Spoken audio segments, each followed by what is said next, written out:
This video is not about being perfect. It's about how changing mindset changed the way I see myself and how that eventually changed my body too.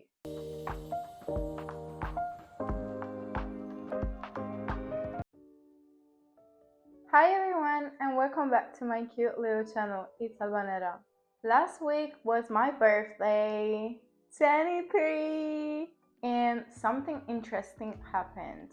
For the first time in a long time, I didn't plan anything special or big.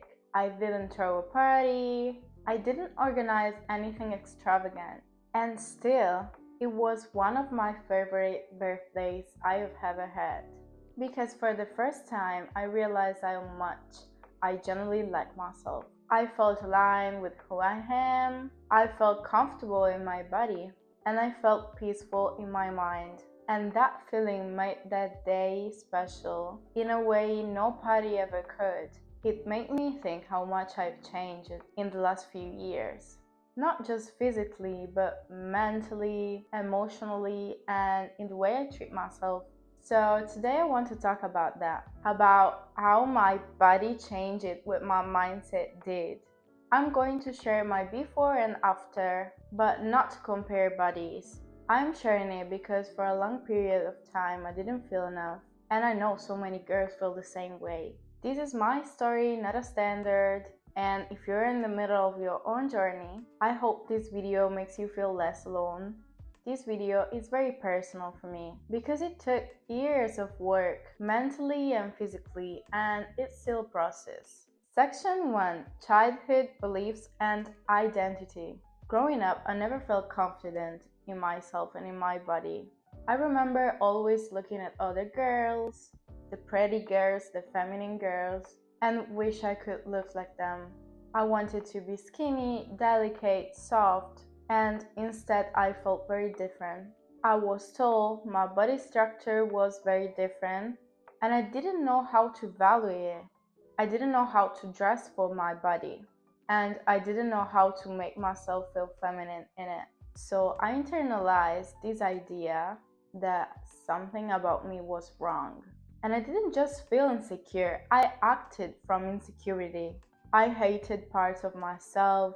I stayed quiet, I tried to be smaller than I was. At the same time, my personality wanted to come out. I always loved bright colors, expression, creativity, and that created even more confusion because I wasn't only insecure about my body, but also about my style, the way I dressed, the way I showed up. A lot of my beliefs were shaped very early. I didn't feel pretty, I didn't feel enough, and anxiety became part of my life. Food became a coping mechanism, not because I didn't care, but because I didn't know how to deal with what I was feeling. I want to be very clear about something. I don't hate that version of me anymore, but for a long time I didn't know how to protect her. Section 2: Milan and Loneliness. The real turning point happened when I moved to Milan at 18 years old. Before that, I lived in Sardinia and I had my people. I felt loved, I felt known. Moving to Milan changed everything. The city was different, people were different, more close, more distant. Friendship felt harder. I spent a lot of weekends completely alone, and that kind of loneliness is very loud. There's no distraction, there's no one to hide behind. At first it was very painful. But then I realized something important. I had no one, but I had myself. And understanding how powerful it is to have yourself by your side, that changed my life. That's when I started journaling. I started reading a lot of self-help books, trying to understand my patterns, my fears, and the way my mind works. If you want to start reading self-help books, I recommend you these two videos and these books: The Child in You, The Let Them Theory, and Buy Yourself the Damn Flowers. They are explained also in those videos. For the first time, instead of avoiding my thoughts, I started observing them. That's when I started asking myself real questions. That's when I decided to rebuild.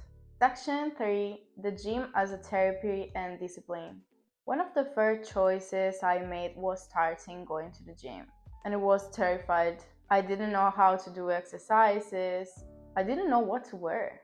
I was extremely shy. At the beginning, I wore very large clothes because I didn't feel confident at all. I didn't want to be seen, but I kept going. And slowly, the gym stopped being that scary place and started becoming routine. It became like university lessons, something I had to do. Not because I felt always motivated, but because I had decided. And something crazy happened. Even on my worst days, the days I felt empty or sad, when I went to the gym, my entire day changed. I felt more energized, more present, more grounded. The gym became a place where I could be vulnerable. I cry in the bathroom more times than I can count. But I was also building something, not only my body, my mindset. For the first time in my life, I was consistent. I started with 2 or 3 days a week, then 4, then 5, and with consistency came self trust. I started seeing myself as someone who shows up, someone who keeps promises to herself. That changed everything. And something that really helped me when I was starting the gym was actually very simple. I started following a lot of gym girls on Instagram. Your algorithm really shapes what you see every day. And suddenly my feed was full of women training, improving, and sharing their progress. Seeing their before and after was truly motivating because I realized that many of them started in a place even harder than mine and still transformed their lives. And it made me think, if they could, I could too. Section 4, Mindset, Habits, and Body. That's when I understood something fundamental. You can't change your habits if you don't change your mindset first.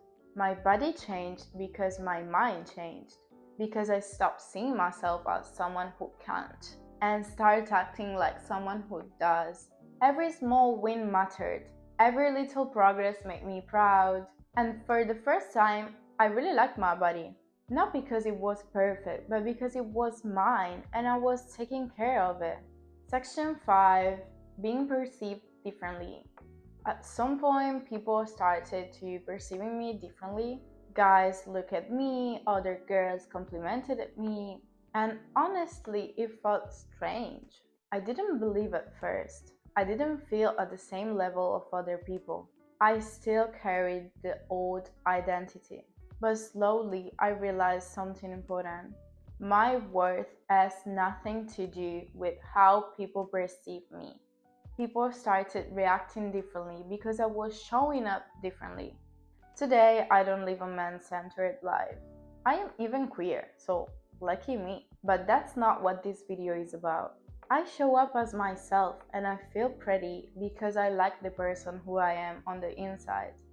Section 6, Healing versus Aesthetics. One of the hardest parts of this journey was realizing that my body was changing faster than my mind. I could look in the mirror and see progress, but mentally I was still connected to the old past version of me. Healing required compassion, forgiveness, and letting go. I had to accept things I went through. I had to stop fighting for my past self and start protecting her. That alignment between my body and my mind took time. Section 7, Routine, Peace, and Growth. Today, my glow up is all about care. I wake up, I have a routine, I journal, I read, I move my body. I try to create small moments in my life that make me feel present. One thing that became very important to me is going on solo dates. I love it so much. Every week, I try to do something alone that I genuinely want to do. I even have a little series on my Instagram called Date Yourself, where I document these moments. It can be something simple, like going to a cafe, visiting a museum, take a walk, reading somewhere beautiful, one of my favorite. It's my way of reminding myself that my own company is enough. And that helped me a lot with my self love journey. I also go to the gym 4 or 5 times a week, not for aesthetics. I mean, I love my body right now, but it's for my mental health. It calms my anxiety, gives me peace. Honestly, give that gym as many chances you gave that person. Someone that helps me a lot is reading about self growth, confidence, healing, because growth is a practice. And I love learning new languages. I feel genuinely proud of myself when I learn something difficult. It builds my self confidence. That's why I'm challenging myself with Japanese. It's so hard, but that language is like so beautiful. I'm also learning Portuguese this year, and right now I speak 5 different languages, but I really want to add more. For me, becoming a better person isn't just one big moment. It's the small habits you repeat every day. If there's one thing I want you to take from this video, is that your glow up doesn't start when your body change. It starts when you decide to stop abandoning yourself. I am happier with what I see in the mirror, but more than that, I am proud of the person I'm becoming. Have a really good day, and I really hope that my story can help someone. Let me know in the comments what do you do for building your self-love or self-confidence. Really have a good day. Today it's really sunny outside. It's a beautiful day here. And I really want to go out and take a walk like near the beach today. Honestly, I love these nails. Have a really good day, guys.